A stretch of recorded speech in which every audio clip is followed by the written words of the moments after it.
Over a century ago, Thomas Edison and Nikola Tesla, the greatest inventors of the industrial age, engaged in a battle of technology and ideas that will determine whose electrical system will power the new century. In the end, it would be the technology of Nikola Tesla's AC current system that would win the cutthroat race. And it is this system that we still use to power our homes today. However, it was the business tactics of bankers such as J.P. Morgan, who was backing Edison, that would determine the path that new energy technologies would take for the foreseeable future. You see, Tesla had many inventions, over 700 of which he filed patents for, many of which are for things that we still use today, such as radio, remote controls, robotics, and wireless. But that's just a few of Tesla's inventions that we've taken for granted in our daily life. Tesla had many more inventions that were suppressed for all the wrong reasons. Many of these patents were for devices, motors, and generators that would produce clean, renewable energy. These devices utilized unique energy creation properties such as radiant energy, back EMF, and resonance. When properly applied, these concepts do not require the use of fossil fuel, which makes them much more efficient than the devices that we all use today. And this is the reason why they've been held back for so long. After all, you can't charge people money for their power bill if you can't put a meter on it. However, these patents are now in the public domain and free for everyone to access. An underground grassroots movement of engineers, garage tinkerers, and aspiring inventors have been busily replicating and improving upon Tesla's many clean energy inventions. One such inventor was a man by the name of Ronald Brandt. Brandt worked on many devices during the course of his lifetime, one of which was a joint project that he conducted with another inventor named John Eklund. Eklund had a theory about creating a device based on one of Tesla's patents that would produce energy without the need for fossil fuel. It was Ron Brandt that decided to turn Eklund's theory into a reality and built the device that he called the Eklinator. However, once the device was up and running, Brandt realized that it did not work as well as they thought it would, so he made a few tweaks to the design. Specifically, he removed the magnets, some electrical switches, and added a resonant current. When he did this, something amazing happened. The generator suddenly produced so much power, it almost killed him. It was enough power to run an entire house, with some left over to power itself. It was unlike anything anyone had ever seen. Sadly, Ron Brandt passed away, but the details of his work remained. It was then that an electrical engineer named James Robitaille discovered Brandt's generator, and in a divine moment of inspiration, decided to try to replicate it, open source the plans, and share it in co-development with the world. This movie is going to tell the story of one family's quest to replicate a Tesla invention.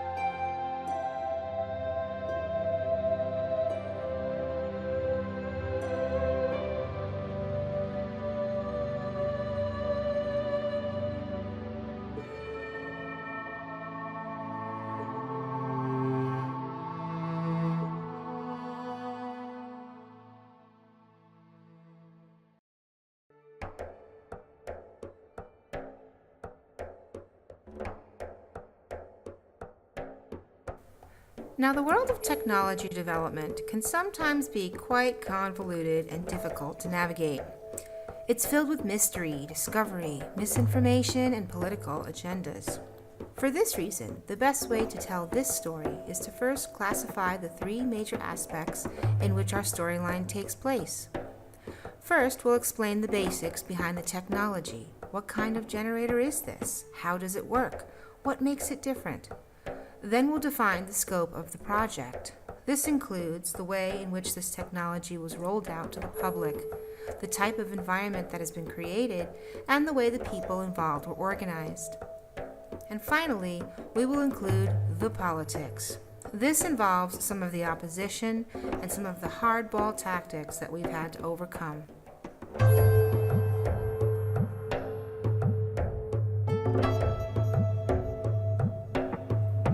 So let's start with some basics on how the electricity we use today is generated. Most power plants on the grid create the power for our homes by thermal power.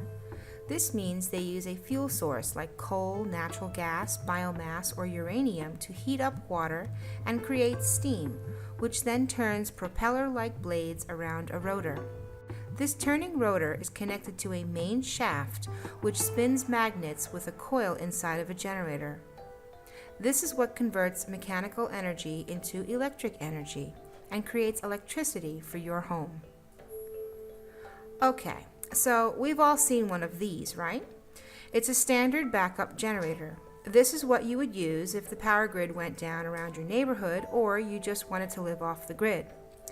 These generators are powered by gasoline, which means, like in the earlier example, in order to spin the rotor, you're using little gas explosions in place of steam.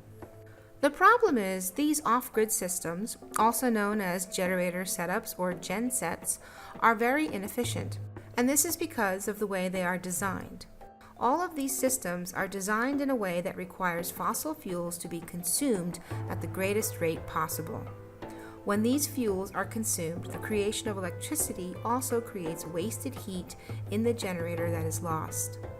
Basically, this means you would have to spend a lot of money on a lot of gasoline in order to generate enough electricity to power your home.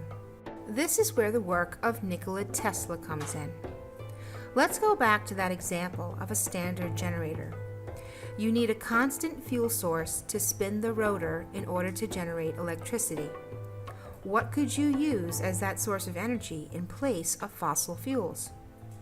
Many have considered using sun or wind as that source of energy, but the problem with these is that they're temporary and not consistent. Nikola Tesla found the missing puzzle piece over a century ago in his work with resonance and radiant energy. This is what can be used as a constant source of energy to spin the rotor and create electricity to power your home.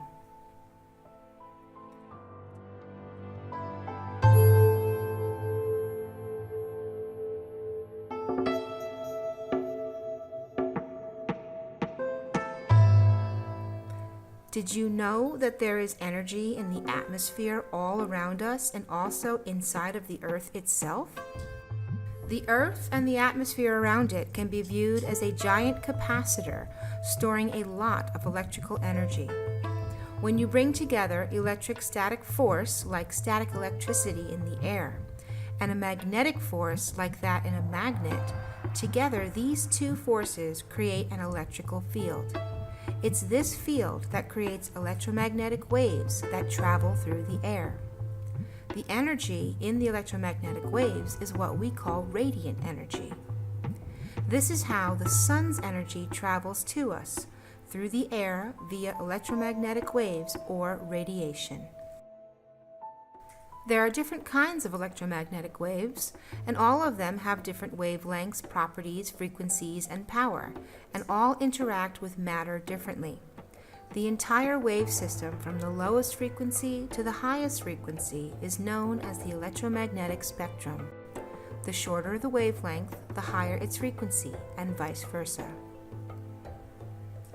Knowing then that there is all this energy around us, the question then remains, how can we harness this energy? Nikola Tesla discovered that when you create very high voltage, In combination with a spark gap, this can create radiant energy on demand that can then be harnessed and used as a source of power. In other words, it's a way to harness the energy from the environment around us. Nikola Tesla said that in his line of work, he had to make the voltage as high as possible. And to do this, he created something called resonance in his devices. Resonance is a buildup of electrical oscillation or vibration in a circuit that accumulates over time. Tesla discovered that resonance was an efficient way of storing electrical energy for use. Most of Tesla's energy devices contain resonant circuits.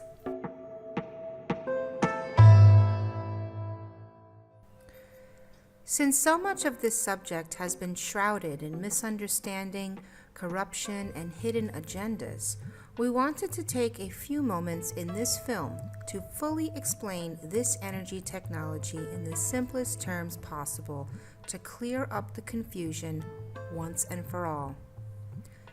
You see, in most schools of learning, two forms of electricity is taught. You have Edison and direct current, and everything that went along with that. And then you have Tesla and alternating current and everything that went along with that. DC electricity is currently used on all consumer electronic products. AC electricity is presently used to deliver power to your home. However, after Tesla discovered AC, he then moved on to create a whole series of inventions that utilized a different form of electricity. But while Tesla moved forward in his discoveries and inventions, the rest of the world is stuck right here, and for the last 130 years has not moved beyond AC and DC. The first question that comes to mind is, well, why is this? We will touch on this later on in the film, but for now, we can say that the main reasons behind this have been political. But let's focus on examining the technology of Tesla's discoveries. After he discovered AC, he moved on to create many different devices that utilized the principles of high voltage, high frequency, resonance, spark gaps, radiant energy, and capacitive discharge. I know these can sound like pretty complex terms, so let's try to break this down.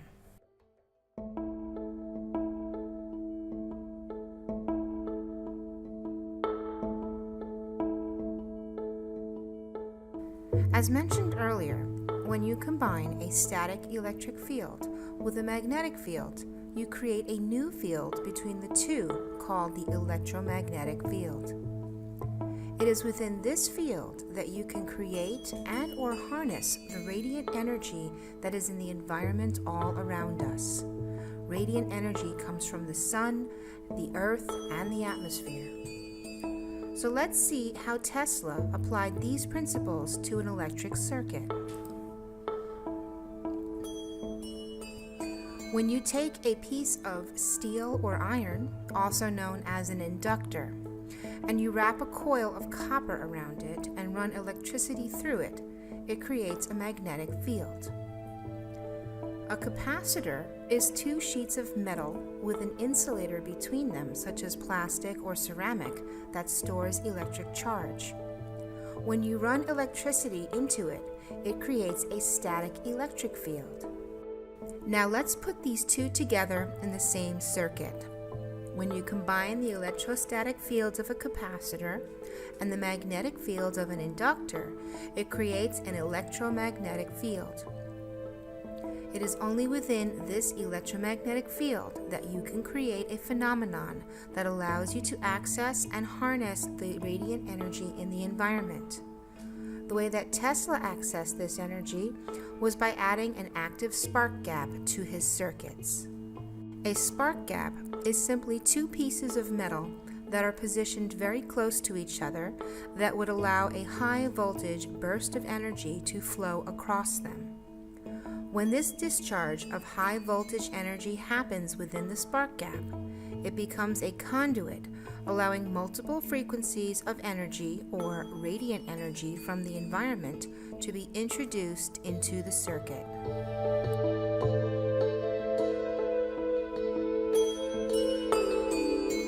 Now let's talk about high voltage resonance. The only way to get a spark gap to fire or discharge is by running high voltage through it. So in order to create this high voltage, you need to do this in the inductor part of the circuit. The most efficient way to create high voltage, according to Tesla, is through resonance. Now, resonance is when you have an inductor hooked up to a capacitor to store electric charge.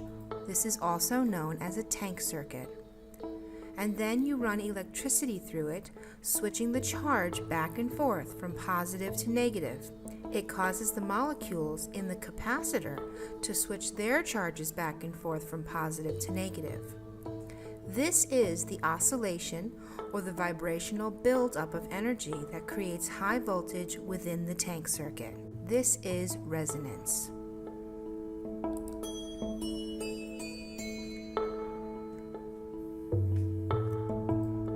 Now a little more about radiant energy. Radiant energy is very powerful because it comes from an unlimited source within the environment. Radiant energy comes from a separate source of power. It does not come from the power coming from the wall. A correctly designed circuit is what creates the conditions needed to open up the conduit needed to introduce the radiant energy into the circuit. Once it's introduced into the circuit, it will flow out everywhere around the circuit. So then you need something to capture the radiant energy into it in order to direct it into what you want to use the energy for. This component of the circuit that captures the radiant energy introduced through the spark gap can be something that captures or stores or uses the energy, such as a capacitor or a coil or light bulbs or some other electric load like a heater or a motor.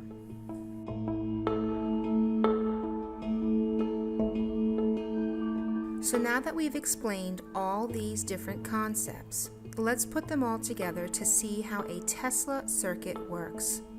Tesla used 4 basic principles for many of his devices. First, you need to create high voltage. Then you need to store that high voltage. Then you need to accumulate radiant energy.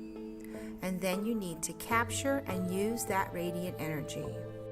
Now that we've explained some of these basic principles, let's take a look at just 4 of Tesla's many patents for devices that also use these principles, so you can see for yourself on Tesla's own patents how he has created the conditions needed to harness energy, radiant energy, from the environment.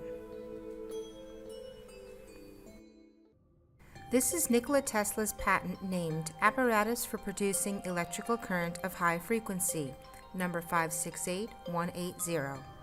Let's take a closer look at the schematic for this patent and find the 4 principles of a Tesla circuit. This is a high voltage generator. It supplies a high voltage through a transformer. This then gets stored in these capacitors, which is connected to a switching device, also known as a spark gap. This is what accumulates the radiant energy into the circuit from the environment as it's firing. This radiant energy is then captured through a transformer and used to light fluorescent light bulbs. Here you can see the 4 principles needed to harness radiant energy in this Tesla circuit. This is Nikola Tesla's patent named Apparatus for Producing Electrical Currents of High Frequency and Potential, number 568176.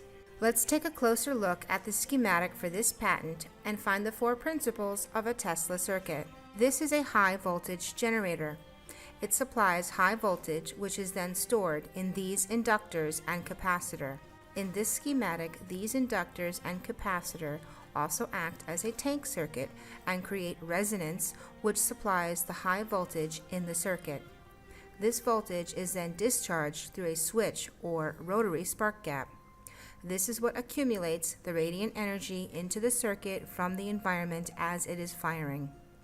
This radiant energy is then captured through a transformer and used to light fluorescent light bulbs. So here you can see the 4 principles needed to harness radiant energy in this Tesla circuit. This is Nikola Tesla's patent named Method of Regulating Apparatus for Producing Currents of High Frequency, number 568178. Let's take a closer look at the schematic for this patent and find the 4 principles of a Tesla circuit. Although we don't see the generator in the schematic, sometimes Tesla does that, we see the lines of power coming in from an AC generator. This power is then fed into and stored in this inductor and capacitor. This is a tank circuit, which creates resonance and supplies the high voltage in the circuit. This voltage is then discharged through a switch or rotary spark gap. This is what accumulates the radiant energy into the circuit from the environment as it's firing. This radiant energy is then captured through a transformer and used to light fluorescent light bulbs. So here you can see the 4 principles needed to harness radiant energy in this Tesla circuit. And here's the last one. This is Nikola Tesla's patent named Methods of Apparatus for Producing Currents of High Frequency, number 568179. Let's take a closer look at the schematic for this patent and find the 4 principles of a Tesla circuit. This is a high voltage generator. It supplies a high voltage through a transformer. This then gets stored in these capacitors, which is connected to a switching device, or also known as a spark gap. This is what accumulates the radiant energy into the circuit from the environment as it's firing. This radiant energy is then captured through a transformer and used to light fluorescent light bulbs. So here you can see the 4 principles needed to harness radiant energy in this Tesla circuit. So while this may seem a bit repetitive, this was actually the point. We wanted to show you the blatant patterns in Tesla circuits so that you can see that the generator in this film, the QEG, is based on the same 4 principles found in many of Tesla's devices. Here is the schematic for the quantum energy generator. In theory, this is how we expect it to operate. The word quantum represents the small wavelength frequencies found in nature. We call this generator the quantum energy generator because it has the ability to harness radiant energy for use from the environment through the electromagnetic field. This is a high voltage generator. This is the inductor, which is connected to these capacitors. Together, this is known as a tank circuit. This supplies high voltage, which is then stored in these capacitors, which is connected to this switching device. Tesla used spark gaps as his switching device. Today, we can replicate the same effect of a spark gap using electronics. This switching device is what accumulates the radiant energy into the circuit from the environment as it's firing. Radiant energy is also coming into the circuit here from the high voltage tank circuit. This radiant energy is then captured through these capacitors. In this example, the captured radiant energy in these capacitors is being used to power several different loads. One circuit is directed in supplying power that you can use for your home. The other circuit can be directed into powering the motor that spins the generator, or self-looping. So here you can see the 4 principles needed to harness radiant energy in this Tesla circuit. Remember, the radiant energy that is brought into this circuit is not coming from the wall. This is energy that is being brought into this setup from the environment. Initially, you would need to power the motor, which starts the generator from some external power source, which could come from the wall or even a solar panel, batteries, etc. Then once the radiant energy is accumulated into the circuit, you can then reroute the power and unplug it from the wall. Because of the size of the inductor, it allows this generator to bring in radiant energy in large quantities. So how much power? It has not been fully measured yet, but we have seen as much as 30,000 volts, which is huge. This could bring in enough radiant energy to supply power for your entire house. But it's possible that it could even bring in enough power so that this one little generator could power a small village. The electric generators we use today do not use resonance or radiant energy. Many small-scale engineering enthusiasts are replicating Tesla's devices that utilize resonance and radiant energy with success. However, in every movie we've ever seen that discusses Tesla or alternate forms of energy like the ones discussed in this film, none of them actually ever disclose the details of how this energy works. As far as we know, this is the first film of its kind to go into such explicit detail to tear down the veil. For this reason, we encourage viewers to pause and replay the technical explanations in this film for your own analysis and study.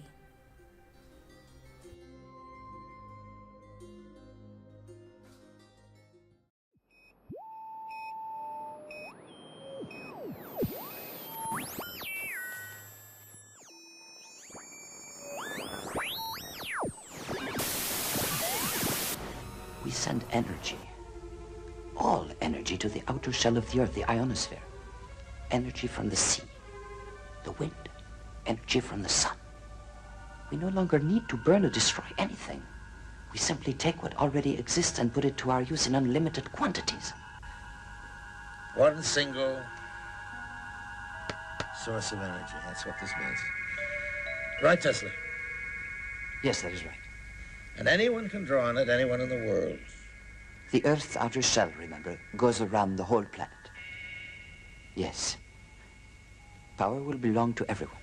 Nikola Tesla had many apprentices. One of them was a man named Ron Brandt, who worked with Tesla in the 1940s.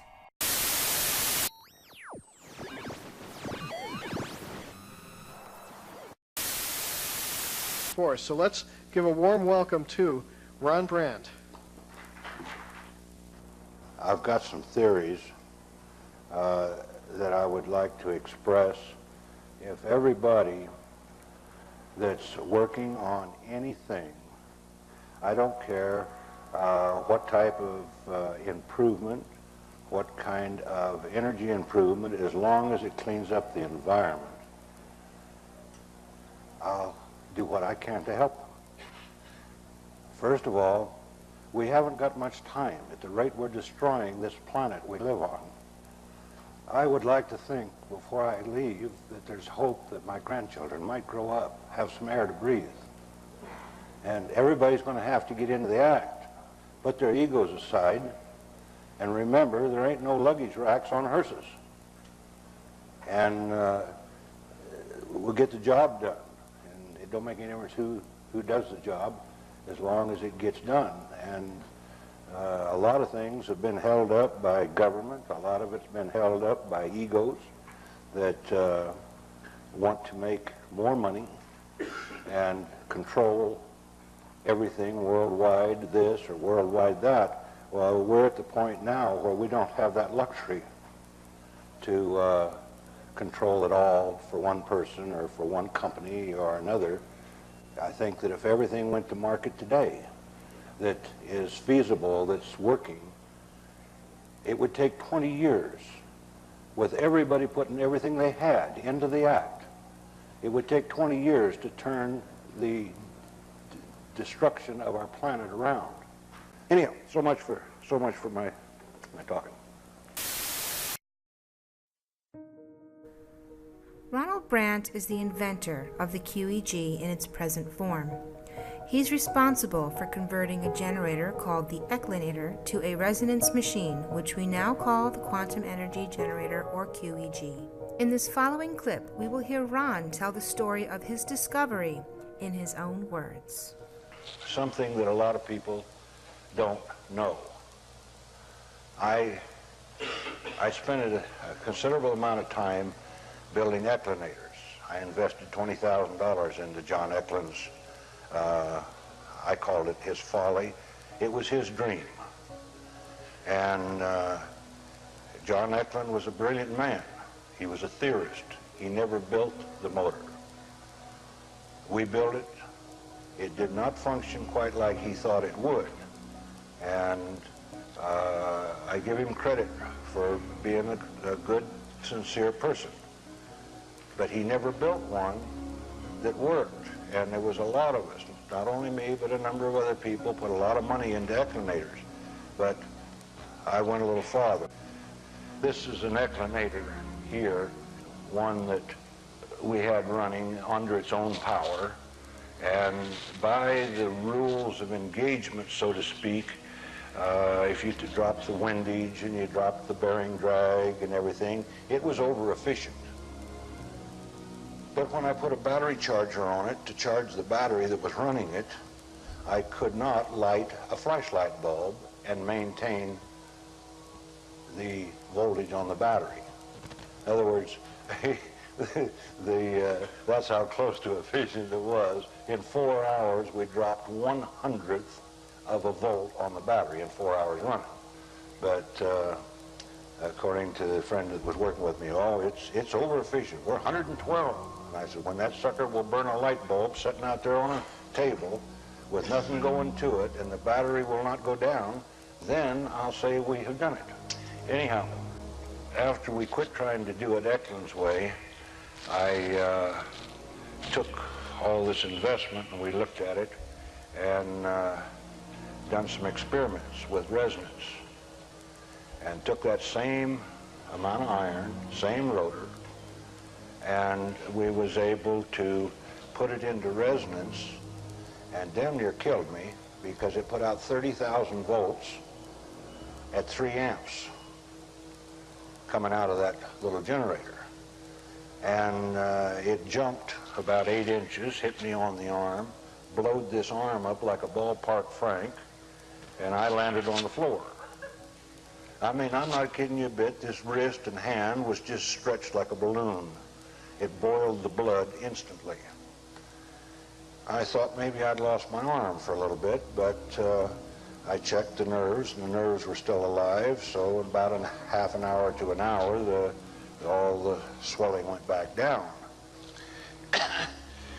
So I had some respect for it. And I only had 130 turns of wire. How I got 30,000 volts out of 130 turns of wire is strange. But when it hit resonance, it did it. But when I put the right condenser on and got it into resonance, that sucker flat put out the power.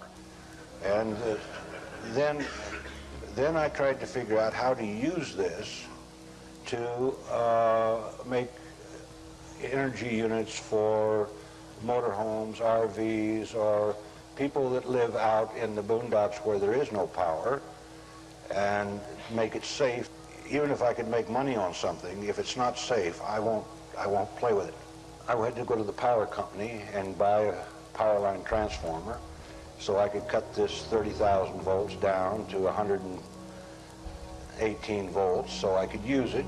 And the frequency was running a little over 900 cycles per second, so it wasn't, when I tried to get it down to 60 cycles, I couldn't maintain resonance. The iron, I used M19 in that, and the balance of iron, I could not get it to resonate at 60 cycles.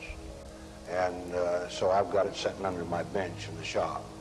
And someday, when I have more time and money, I'll probably play with it again. Some soul in essence, I would like to see everybody get on the ball and do what they can to get somewhere. Sadly, Ron Brandt passed away, but some of the details of his work remained. Then in 2013, an electrical engineer named James Robitaille discovered Brandt's generator.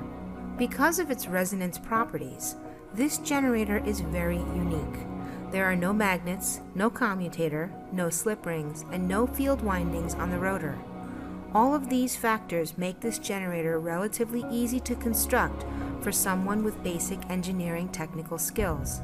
As soon as James learned about this generator, he had a divine moment of inspiration and set out on a quest to replicate the device. More importantly, James wanted to share it openly with the world so that this unique technology would no longer be hidden from those that need it.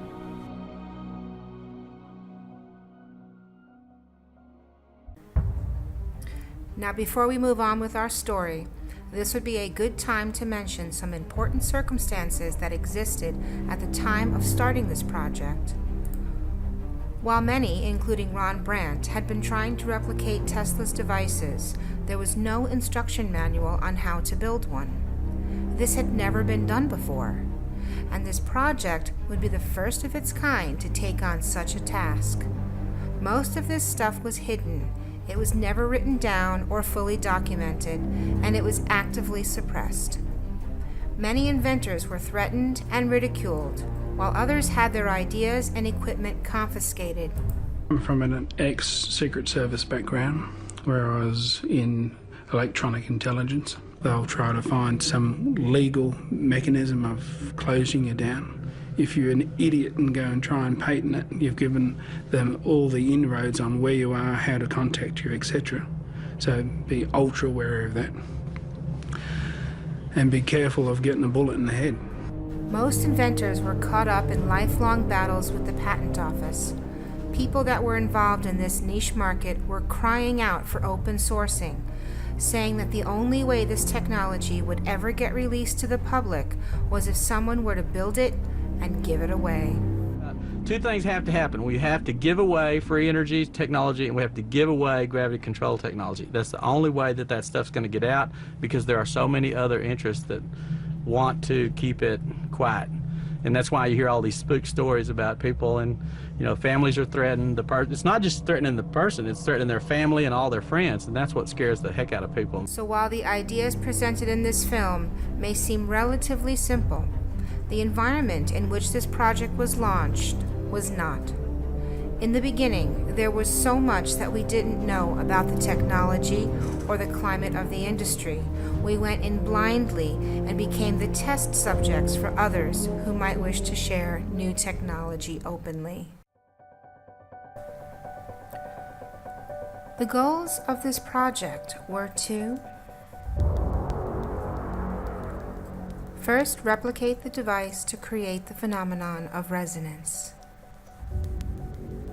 Write a detailed build manual and schematic showing how to build the device to get to resonance.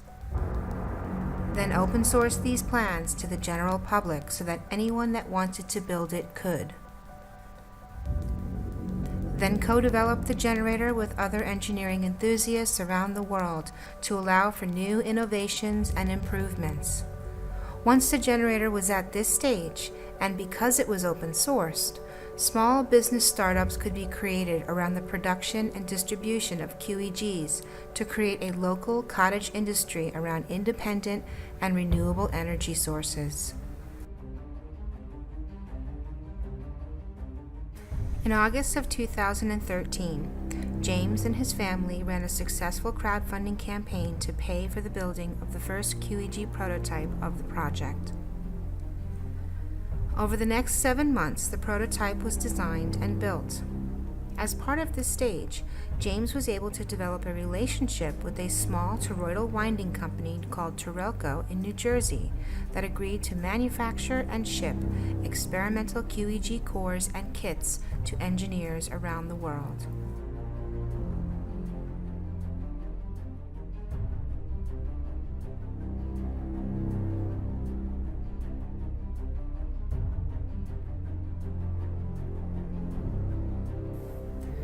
Since the crowdfunding campaign made this project so public, many people were excited and anticipating the open source plans. Inquiries and requests for building assistance from James were coming in from all over the world. Then in February of 2014, the first QEG prototype of the project went into resonance for the first time. For James, he said the event took his breath away.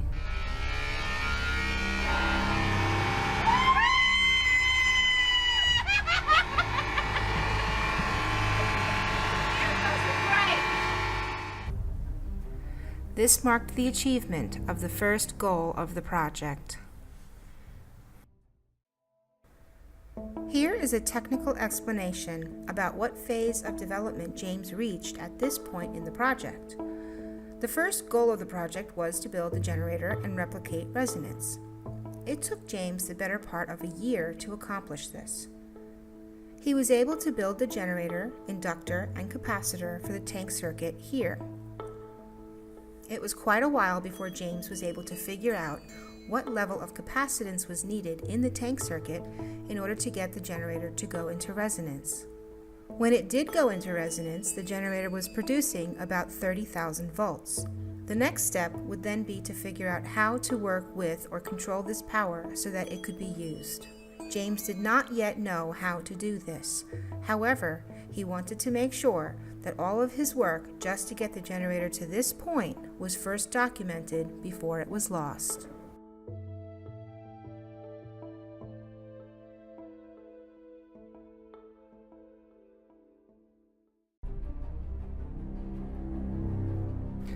Over the next month, James, with the assistance of his family, wrote out a detailed set of building instructions with schematics. During this time, plans were made to travel to Taiwan and Morocco to assist 2 other teams in building their own QEG prototypes. Plane tickets were booked, and last-minute edits were being done on the build manual. In the week before the family was scheduled to fly to Taiwan, James was trying to move the technology development of the first prototype beyond resonance. While he was trying to control the power in the generator, the wires in the coil shorted. This is what we call blowing the core. Let's take a moment here to explain what this means. As mentioned earlier, James was working with a lot of voltage inside the tank circuit. He was trying to figure out how to work with the power so that it can be usable. When the tank's circuit goes into resonance, there's a large buildup of voltage that happens inside both the capacitors and the inductor, also known as the stator windings or generator windings. If the voltage goes up too high, it will fuse the wires together in the windings and short out the core, thus destroying the inductor. The only way to fix this is to unwind the core and then rewind it again with new wire. Since resonance is rarely used in any of our electric systems today, and general engineering instructions would tell you to try to get rid of resonance or block it altogether, there existed no instructions for James to learn how to deal with the resonant voltage built up in the core. He's been trying to figure this out with little to no guidance, and he hasn't given up. Unfortunately, blowing a core can be a very expensive and time-consuming setback for the project. Luckily, James lives within driving distance of Torelco and has done his best to speed up recovery after a blown core. In some of the worst cases where you have no toroidal winder and have to pay for shipping, etc., a blown core could cost up to $5,000 and take up to 2 months before you can pick up where you left off. We'll touch on this issue later on in the film, as we think we've found a solution, but for now, let's move on with our timeline. Then on March 21st, 2014, just prior to boarding a plane to Taiwan, the plans for the QEG were open-sourced on the internet. This would mark the achievement of the second and third goals of the project. The posts went viral, and close to 250,000 people worldwide would download these plans. Here is a clip from a radio interview James did just 1 week after open sourcing the QEG plans, where he describes the intention of building the device to get it as far along as he could on his own, and then give it away to other engineers to see how they could improve the device for general use. Electrical generator, the principles that it works on are very unconventional. There is nothing that I know of in the mainstream engineering and motor and generator design that works quite this way. It's a resonance machine, definitely a resonance machine. It's really quite unique. There are no magnets, no copper windings on the rotor. There's no commutator, no slip rings. It works on the principle of what they used to call years ago, what they used to call a multi-vibrator. There is a tank circuit The main oscillator is a tank circuit that the rotor actually causes the inductance to go up and down at the same rate as the RPM of the rotor, and this creates a small voltage in the primary coils.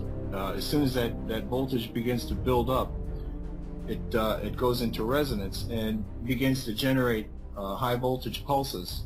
When we found the resonant frequency that is in the power band, and the light bulbs lit up, and we observed that it was generating energy. And at that point, we decided that we were going to give it to the people, and the intent was to co-develop. From that point, we had raw power, and we decided, okay, we know it's here, so we're going to give it to the people. Our intent was to get it out there and have all the awesome engineers that are out there observe it and study the function and optimize, and we can envision after some time that manufacturers will probably be making parts specifically for this device. But yeah, that was the intent, to get it out there and get it improved and let people see what they could make out of it. While in Taiwan, the family would assist a team of engineers in building the second QEG prototype.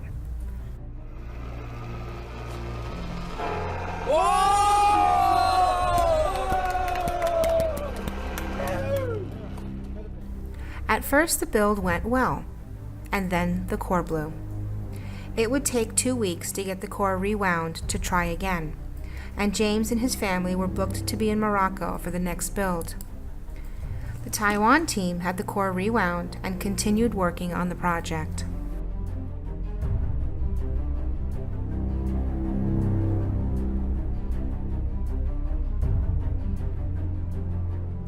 At this point, the plans for the QEG were circulating across the internet.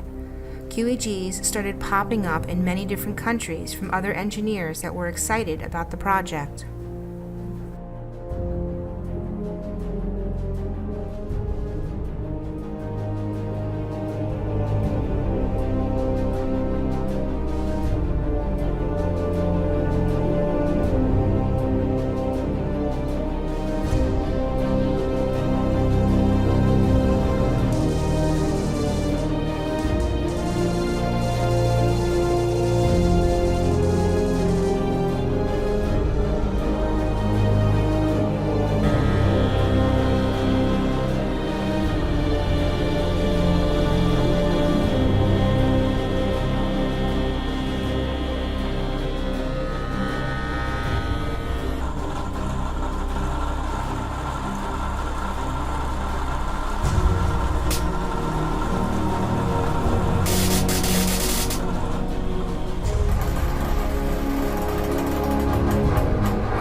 大家好，我的 QEG 现在生。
Then James and his family set up to build the third QEG prototype in Morocco.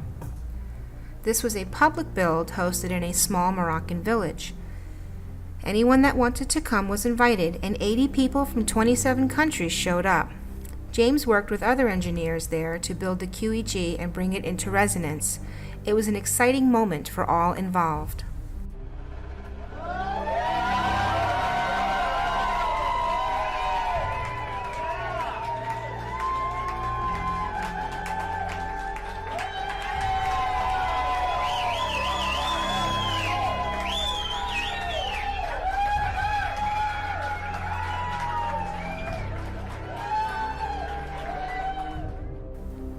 The project by this point was spreading widely across the internet and caught the attention of a group of engineering enthusiasts from the UK. They came to the public Morocco build and requested that the family then travel to the UK afterwards to build the fourth QEG prototype.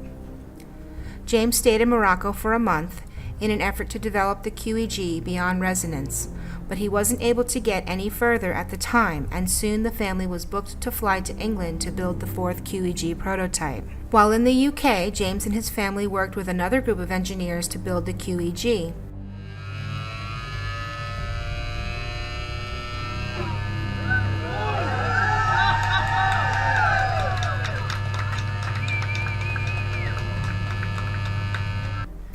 On the first day of the build, right after the QEG went into resonance for the first time, the core blew. Luckily, this team had an additional core ready to go, and within a day, the blown core was replaced. The build in the UK continued for a couple of weeks, but it wasn't enough time for the engineers to figure out how to get the generator further than resonance, and James and his family flew back home to the United States. Development of the QEG continued in an organic way within private groups of builders around the world. James continued on his own as well, trying to figure out how to get the generator past the stage of resonance. By this time, financial hardship had hit the family, and they lost their home. James went to Florida to work on the QEG in someone else's lab, and the rest of the family moved to Morocco to start over again. James would later join them. During this time, it was hard to do continuous development on the QEG because of the family's situation, but James did the best he could to keep working on the machine. The family created a membership website to help keep builders around the world in touch with each other. At this point in time, the newest member of the family, Tavon Rivers, who's also an experienced engineer, began developing a miniature version of the QEG as a way to speed up development and work around the problematic setback of blowing the core. The building of a mini QEG prototype was only partially funded. Enough money was raised to get a prototype built and ready for testing. However, this prototype was built in China and has been sitting in storage since this time, while Tavon has tried to raise the funds to get his design shipped to him. Then in 2017, James presented the QEG at the Energy Science and Technology Conference alongside many other inventors. James has never stopped working on the QEG and has still not been able to control the power to get the machine beyond the stage of resonance. James keeps the builders up to speed on his progress twice a month in an online conference call. They are all still working together to try to figure out how to control the power to get the machine beyond the stage of resonance. It wasn't until just recently that we finally made a discovery that could finally finish this project, which we will describe in detail coming up shortly in this film.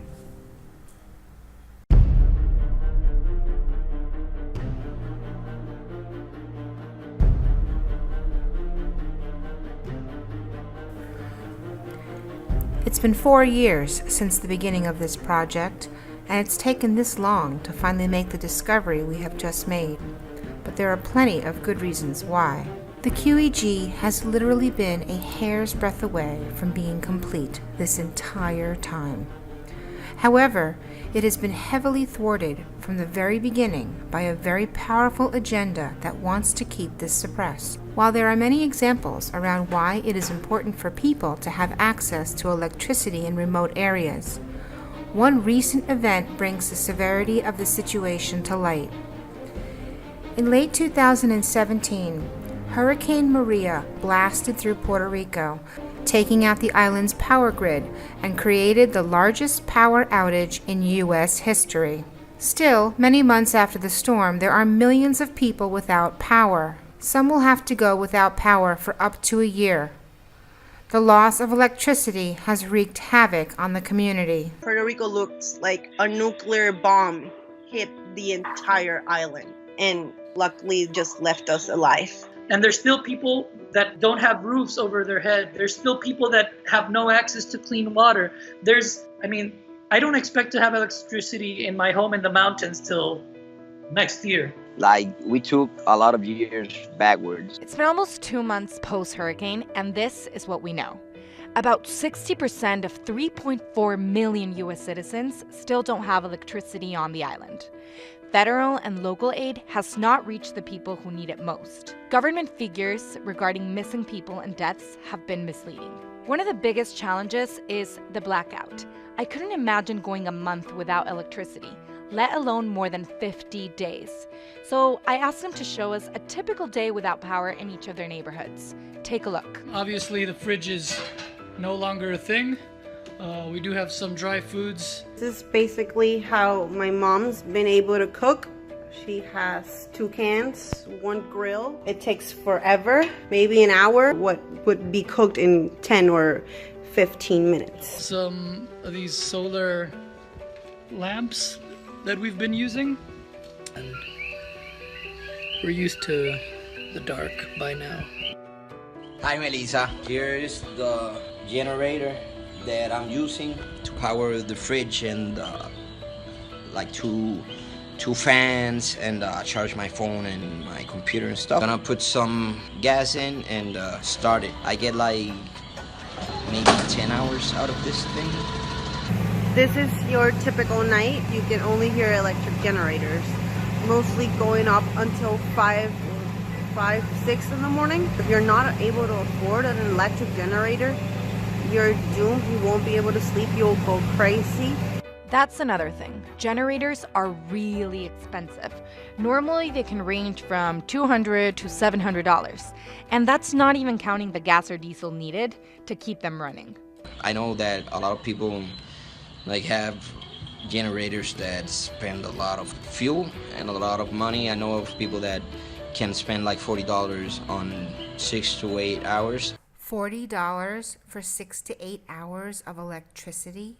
Let's see how much that adds up. In another area of Puerto Rico, one local business was paying $1,500 a week for the diesel fuel required to run his backup generator. That's $6,000 a month. Could you pay that much for electricity? On the other side of San Juan, this popular local bakery reopened immediately after the hurricane, but at a great cost. He is paying $1,500 a week to run the generator because of the cost of the diesel fuel. He will not be able to continue operating if he doesn't get light very soon, electricity very soon. He says that he's losing money, he's not making money, but after 40 years he has to serve his community. And also he employs people, and so without them working, they won't have any. So this is the spirit of the Puerto Rican people. What would it mean to Puerto Rico to have access to generators like the one in this project? What would it mean for people all over the world that need power? Why were Tesla's generator designs not put to use 130 years ago? Let's take a look. The world is at a crossroads right now, and if we pass up this chance, we shall be held responsible by future generations. Chance? Chance for what? Commodore, we send energy, all energy, to the outer shell of the Earth, the ionosphere. Energy from the sea, the wind, energy from the sun. We no longer need to burn or destroy anything. We simply take what already exists and put it to our use in unlimited quantities.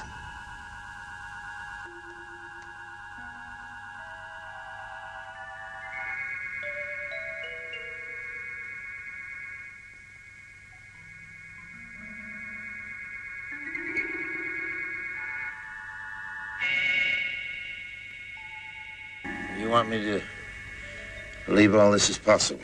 But I have proved it already. Everything is in that file. All we have to do is apply it. Adams. Yes, Commodore. You've seen all this? Yes, Commodore. One single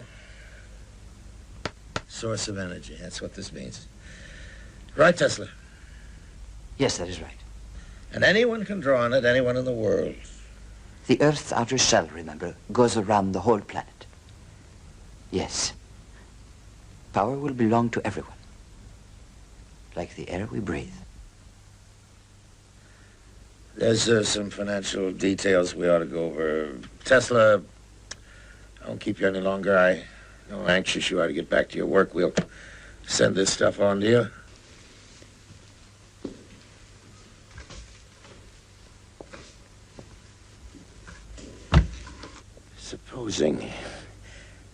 Just supposing he isn't crazy.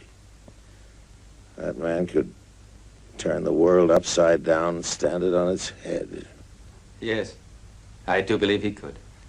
It's a wonderful prospect. Wonderful? Listen, if that lunatic can really do what he says he can do, have you any idea what's going to happen? No, sir. One source of energy, that's what's going to happen, just one. So anybody at all.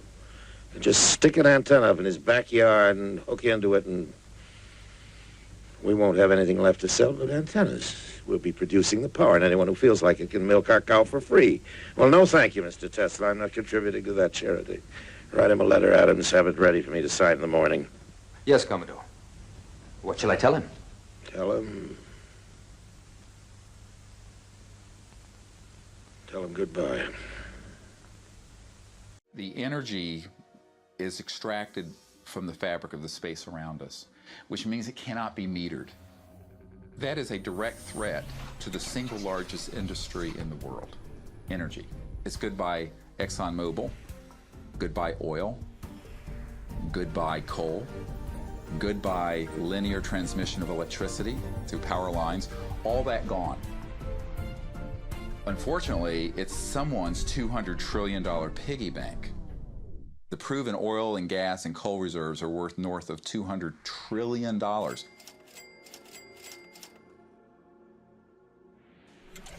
This information coming out would completely change geopolitical power more than anything since, well, in recorded human history.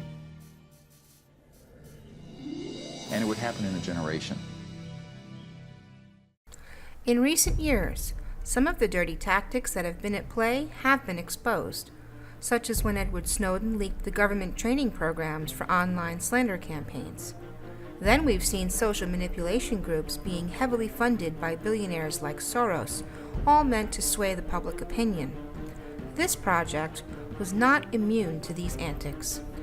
Just a few days after the QEG was crowdfunded, an online slander campaign was created to target the family and this project. This campaign is still running.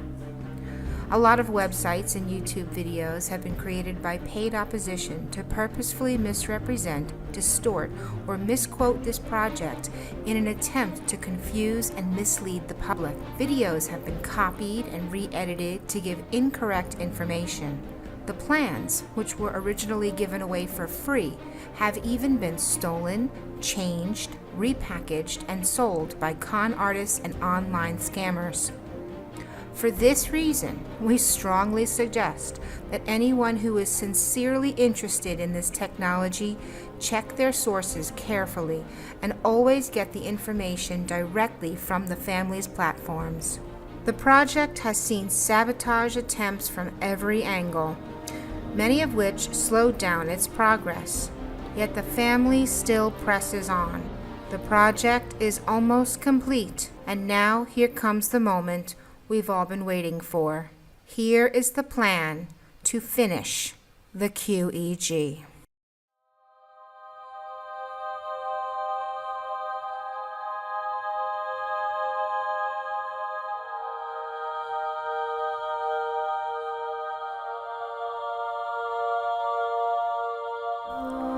Up until now, we have not gotten any farther than here.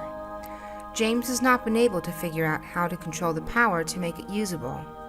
However, recently we've discovered how this can be done. And it's all based on Tesla's original principles in a circuit, which are to create high voltage, store high voltage, accumulate radiant energy, and capture and use radiant energy. So far, the generator and its resonant tank circuit create high voltage and also store high voltage. James originally had this hooked up directly to a load of lights, which creates a draw on the power known commonly as Lenz's law.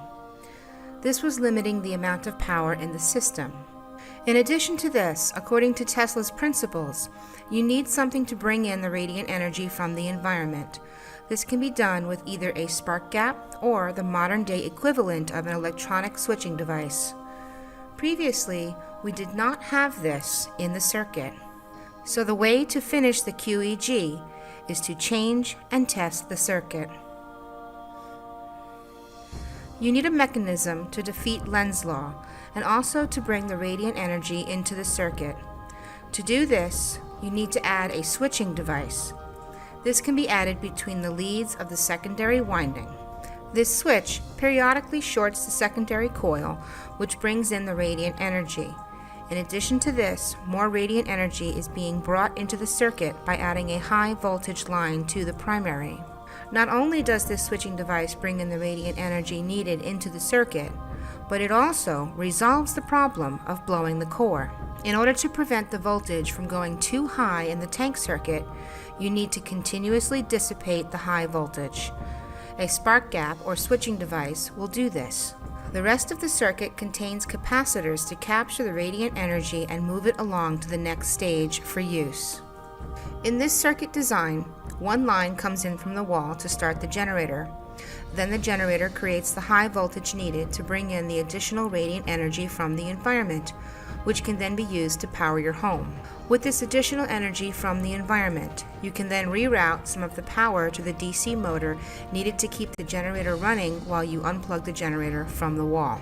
Now that we've discovered how to finish the QEG, we also need to test this new circuit. The easiest, fastest, and most affordable way to do this is by using this concept on the Mini QEG.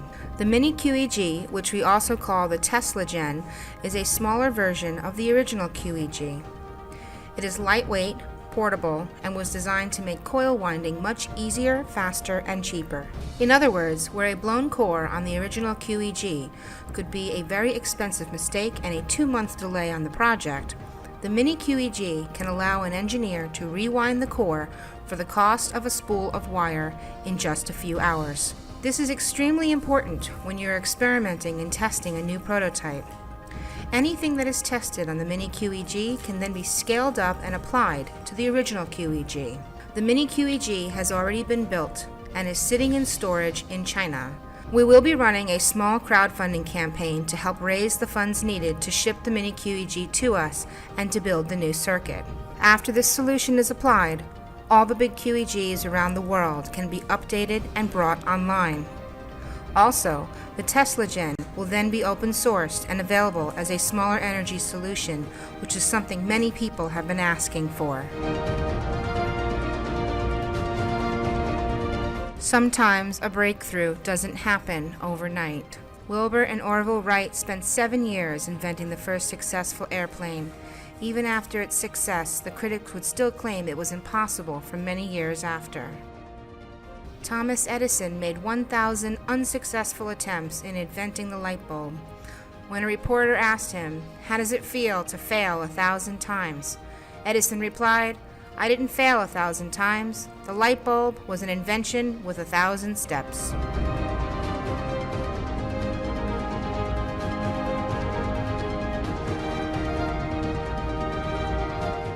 Sometimes a breakthrough doesn't happen within one generation. Sometimes inspirations are only fulfilled after they've been passed down through space and time, from inventor to apprentice, and from father to son. We send energy, all energy, to the outer shell of the Earth, the ionosphere. Energy from the sea, the wind, energy from the sun. We no longer need to burn or destroy anything. We simply take what already exists and put it to our use in unlimited quantities.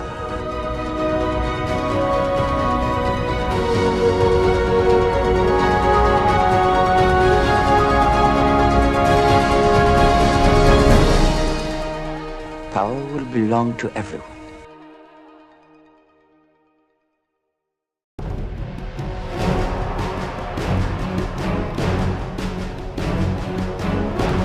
Hi, thanks for watching Chasing Tesla. If you want to get involved and learn more about the project, please visit our new website, chasingteslathemovie.com. Here, you can back our campaign to finish this project, Join our Clean Energy Academy and meet other builders and sign up your church for our technology tithe. to get the plans so that you can build this generator to help us bring it out to the people that need it the most. Please help us spread the word by sharing this movie with your friends. And thank you for your support. God bless.